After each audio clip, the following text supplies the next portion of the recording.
talk about some of the details that he has really shepherded over the past weeks in ways that have truly been amazing and incredibly impressive to me.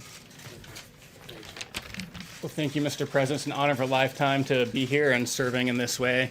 I've been working under Dr. Birx's and Admiral Gerard's leadership over the past several weeks to help increase the supply of testing across the United States. As you all know, there's really three parts that you need to make the test work. First, you need the machine, which, as Dr. Birx will share more and the President spoke to, we have a very, very large number of those across the United States. It's about making sure that we're taking advantage of them. The second part of the testing is making sure that we have the collection supplies to actually be able to collect the specimen, and I'll talk a little bit more about that. And then the third part is making sure that you have the materials you need to support the machine to ensure that you can actually process the test once it gets to the lab. I'll let Dr. Birx talk more about the machines here in a second, but as you'll see, across the United States, we have a tremendous number. They range in variety. So we have some very small machines that do point-of-care testing. They may do, say, 50 to 100 tests a day. We also have other very large machines that can do several thousand, process several thousand tests a day. On the collection supply piece, I'll talk through a couple different kinds of collection that can be done. So for the nucleic acid test, which are the tests that are currently being done today, you generally need a swab of the nose. To do that, you need the swab, you need the collection tube, and you also need the transport media that it can be transported in. We have a very large number of swabs already in the country, but we have secured an additional 30 million in production that will be ramping up over the next several weeks.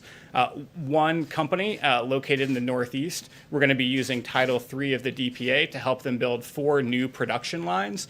They are currently the largest swab producer in the country, and this will help them ramp up their production tremendously to over 20 million additional swabs a month.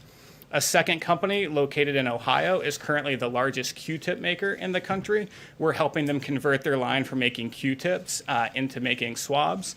They are actually ramping up production starting this week of swabs and will be ramping up to over 10 million per month. So in total, that's over 30 million new swabs that will be coming just over the next handful of weeks.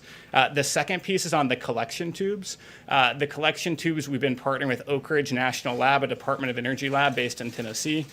They have very unique and sophisticated injection molding manufacturing capability, and they are in the process of ramping that up to create collection tubes, and they will be ramping up to over 40 million collection tubes a month here over the next several weeks.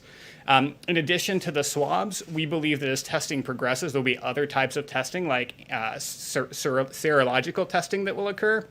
And those samples have to be collected in different ways.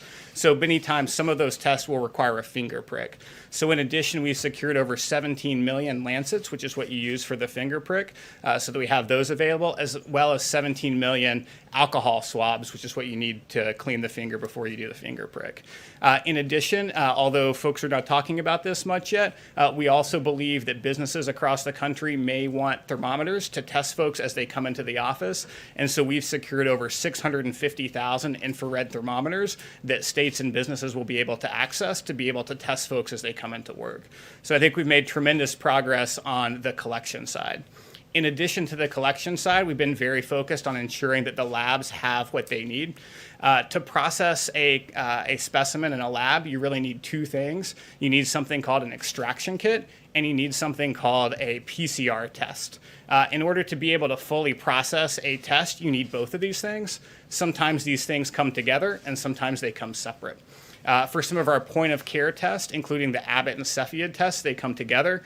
They are ramping up production rapidly to over 3 million of those tests per month, and these are tests that did not exist even a month ago.